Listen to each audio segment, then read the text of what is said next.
नमस्कार, आप देख रहे हैं इंडिया 91 न्यूज़ और मैं हूं आपके साथ प्रदीप शर्मा। खबर यूपी के गाजीपुर से है, जहां जमानिया विधानसभा क्षेत्र के दिलदार नगर पशु मेला स्थल पर आयोजित एक नुक्कड़ सभा के दौरान जमानिया विधानसभा से बसपा प्रत्याशी परवेज खान ने सपा और भाजपा पर जमकर हमला बोला। इस दौरान अपने समर्थकों के भारी भीड़ के बीच उन्होंने सपा और भाजपा को लेकर अपने चुनावी तर्कस से कई जुबानी तीर चलाए। पर सबका आशीर्वाद है जो यहाँ तक पहुँचा हूँ, नहीं तो बहुत जना तक कहत रहा कि टिकट में कट जाई।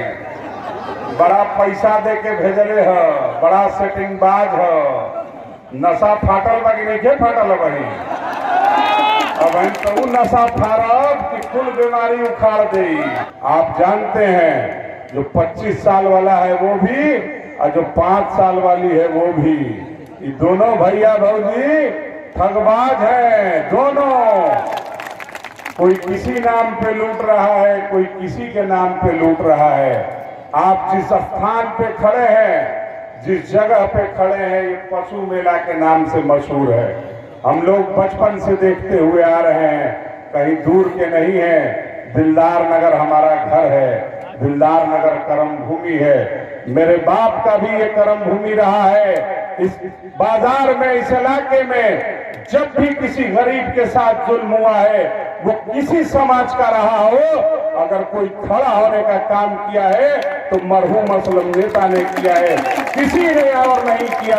आप याद रखिएगा, मैं इस मेला में भी आया हूँ, पहले भी आता रहा हूँ। मेले के नाम पे लोगों को ठगा जा रहा है। भाजपा की नेता ने मेले के नाम पे लोगों को पेट पे लात मारने का काम किया है। मेला बंद करा के सिर्फ कुरैशियों का नुकसान नहीं है, सिर्फ मुसलमानों का नुकसान नहीं है। हमसे पहले जो लोग बोल रहे थे उन्होंने भी कहा यहाँ कोई घंटी बेचता है, कोई भूसा बेचता है, इसमें दुकानें लगे रहती थी, लोग समोसा और भौरी बेचते हैं। हजारों लोगों के परिवारों पे अगर किसी ने लात मारी है तो वो भाजपा के लोगों ने मारी है, इस बात को याद रखिएगा। और पेट पे तो लात भाजपा के लोगों ने मारी और पीठ पे लात ये पूर्व मंत्री ने मारा है। 5 साल पहले कहे थे ये कि सड़क से लेके संसद तक लड़ेंगे, मेला खुलवा के रहेंगे। क्या हुआ? खुला नहीं खुला। ये धोखाधड़ी। पूर्व मंत्री जी, अब की बार आपको भूतपूर्व मंत्री मैं बना दूंगा, इस बात को याद रखिएगा। अभी ये शुरुआत है, ये जन सैलाब देखिए, भाड़े की भीड़ नहीं है ये, न गाड़ी में तेल दिया हो न पॉकेट में पैसा। ये खुद ब खुद आए हुए लोग हैं और इतनी भीड़ निकालूंगा, अभी देखते जाइए। मैं कहता हूं ये युवा है, आप जिस पार्टी के हैं उसके संस्थापकों में से एक, जिसकी आइडियोलॉजी पे आप चलते हैं, लोहिया जी ने कहा था जिस ओर जवानी चलती है उस ओर जमाना चलता है। आप देखिए इन युवाओं को, आपको याद रखना चाहिए, आप ठगने का काम आपने किया है। अगर मेला खुलवाना होता तो जिस तरह हमारे प्रत्याशी 2012 में भी मेला सपा सरकार ने बंद करवाई थी, मगर हमारे प्रत्याशी माननीय उमा शंकर कुशवाहा ने 2012 में इस मेला को खुलवाने का काम किया था। आप याद रखिए, ये दोनों चोर चोर मौसेरे भाई, चाहे भाजपा वाले हो चाहे समाजवादी पार्टी वाले हो, अरे मेला मालिकों, अरे मेला में काम करने वालों, मैं उस खून की पैदावार हूं जो कहूंगा वो करूंगा। जिस दिन मैं विधायक बन गया उसके अगले दिन इंशाल्लाह ये मेला खुलवा के रहूंगा। कोई रोक नहीं पाएगा, इसको रोक देख लेना। भाषण बहुत नहीं देता मैं, मक्कारी नहीं करता, मगर आपको याद रखना चाहिए कि आप कहीं भी इस दिलदार नगर में आप अगर चलेंगे, विधानसभा का नाम पहले दिलदार नगर था, अस्तित्व आज खत्म हो गया। पूछिए उन लोगों से जो इससे पहले दिलदार नगर में हुकूमत किए हैं, दिलदार नगर के विधायक रहे हैं, क्या दिया है यहाँ पे? हॉस्पिटल दिलदार नगर में नहीं बना, तहसील दिलदार नगर में नहीं बना, स्टेडियम दिलदार नगर में नहीं बना, और तो और राजा दीनदार खां के नाम पे पैसा भी गबन कर लिया उस मक्कार मंत्री ने, इसको भी याद रखिएगा। सिर्फ यही नहीं, इस इलाके में जितने पर्यटन के नाम पे मंदिरों का पैसा लूटा गया है, चाहे वो गोहदाइन माई का हो, चाहे बाबा कीनाराम का हो या कामाख्या मंदिर का हो, इस सबका श्राप तुम पे पड़ेगा और इसी जन्म में भुगतना है। क्योंकि तुमने मंदिरों का पैसा लूटा है, तुमने शमशान का पैसा लूटा है, तुमने कब्रिस्तान के बाउंड्री के नाम पे पैसा लूटा है। आप सब यहाँ से जाइए इस सवाल के साथ कि इन भ्रष्टाचारियों को इस बार उखाड़ के फेंकिए। कोई बालू के खनन की गाड़ी पास करवा रहा है, कोई शराब की तस्करी करवा रहा है। हद तो ये हो गई इस सरकार में कि इस जमानिया विधानसभा से यूरिया खाद की भी तस्करी करवाई जा रही है। मेरे भाई, आपको समझना पड़ेगा लड़ाई किस ओर जा रही है। आप इस इलाके में ये लड़ाई कहीं और नहीं है, ये लड़ाई अदना और आला के बीच में है।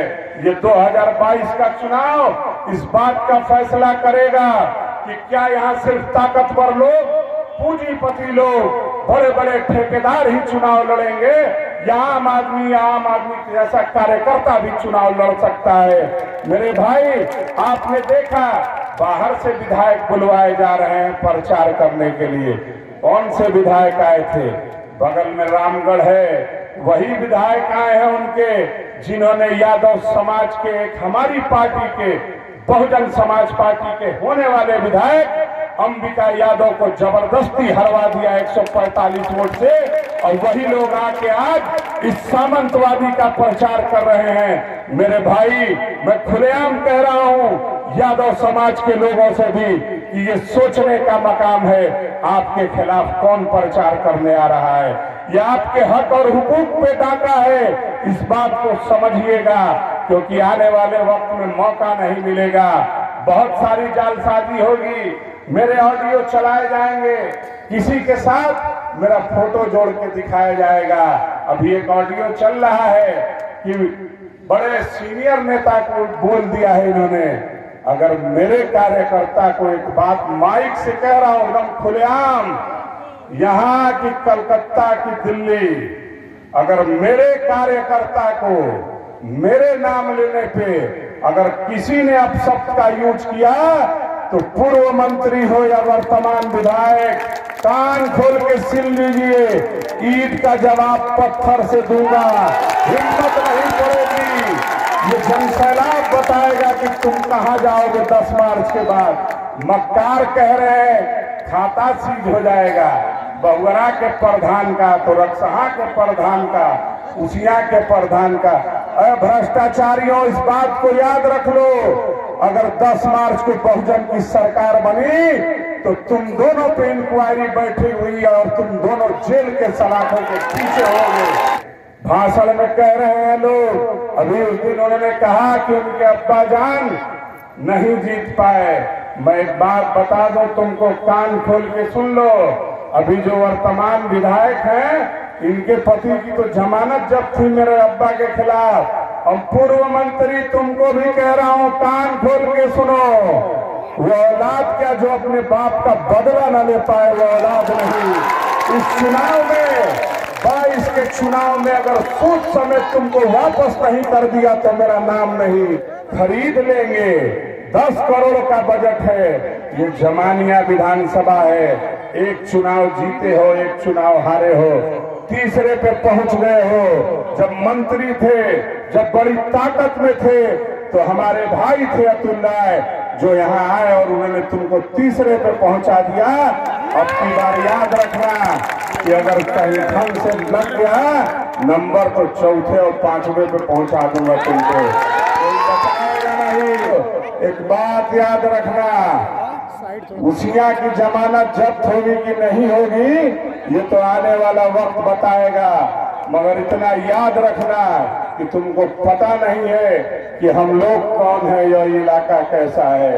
तुम्हारी जमानत अगर हमारे चंद लोगों ने तुम्हारा साथ नहीं दिया होता तो तुम्हारा मंत्री मेरे खिलाफ पर्चा भरने के लायक भी नहीं रहता।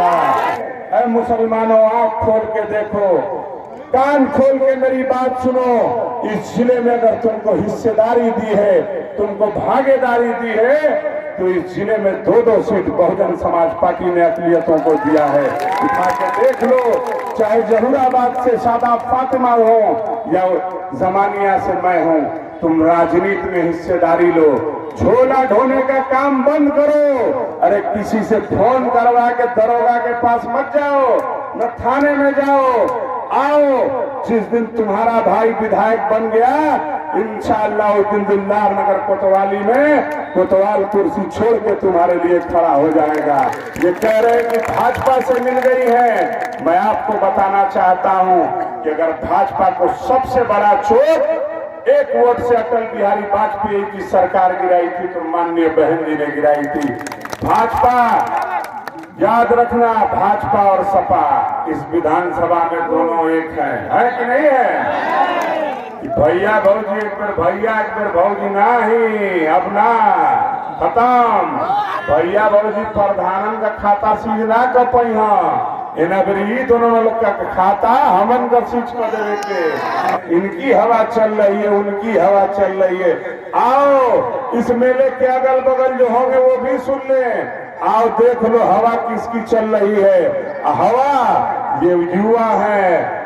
युवा को जब उल्टा करोगे हिंदी में तो वायु होता है, और वायु जब तेज चलती है तो उसे आंधी कहते हैं। ये हवा नहीं है, ये आंधी है। इसमें इस आंधी में ये जितने पेड़ दरख्त बूढ़े बूढ़े दिखाई दे रहे हैं, राजनीति के कीड़े मकोड़े, ये आंधी इनको बहुत दूर उठा के फेंक देगी। बहुत लोग देखिए अभी बौखलाएंगे और क्या क्या बोलेंगे। अब्बा जान, अरे मेरे अब्बा जान को तो पूरा इलाका जानता है। मेरे अब्बा जान क्या थे? मंत्री जी, आप अपने भी अब्बा जान के बारे में जरा बता दीजिए कि वो क्या थे। कौन सी सरकार, कौन सा निजाम? वो निजाम जो हमसे पहले लोग बता रहे थे कि जब मुजफ्फरनगर और शामली में मुसलमान मारे जा रहे थे तो ये सैफई परिवार बैठ के नाच देख रहा था। वो निजाम। जियाउल हक की हत्या हुई सीओ की, उनकी बीवी मीडिया में चिल्लाती रही कि मेरे शौहर का कातिल ये है। उसको लेके घूमने वाला अपनी गाड़ी में यही मक्कार मंत्री है। याद रखना इस बात को। जमानिया में दोनों, जो भाजपा है वही सपा है। मैं इसे बार बार कह रहा हूं, चूक न होने पाए। आज समाजवादी पार्टी ने उस हत्या के अभियुक्त गुलशन यादव को टिकट देने का काम किया है। आज समाजवादी पार्टी ने राणा जैसे लोगों को लेने का काम किया है, जिन्होंने कहा था कि मुसलमानों की औरतों को कब्रों से निकाल के उनके साथ दुराचार करो। मेरे भाई, ये समझने का वक्त है। अगर मुस्लिम समाज में किसी ने पीठ में सबसे ज्यादा छुरा मारा है तो अखिलेश यादव ने मारा है। जो गरीब लोग हैं जिनका भी पीठ सहलाया जा रहा है कि तू ही गौवा का चौधरी बाटो, आवो तोहरा के इतना वोट बा। तो एगो बात याद रखिए जा, नाग पंचमी के दिन सांप दिखता है तो बड़ा लोग दूध पिलाते हैं, और नाग पंचमी के अगर दूसरे दिन सांप दिख जाए तो इतना लाठी लाठी पीटते हैं कि आंख तक फोड़ देते हैं। फोड़ते हैं कि नहीं? तो यही ये दोनों हैं। अभी 7 तक बड़ा सहलाएंगे, फिर 7 के बाद आप उनसे मिल नहीं पाएंगे। अब की बार आप देखते जाइए, यहाँ जमानिया में सिर्फ और सिर्फ बहुजन समाज पार्टी दिखाई देगी। बहुत बहुत शुक्रिया आप सब लोगों का।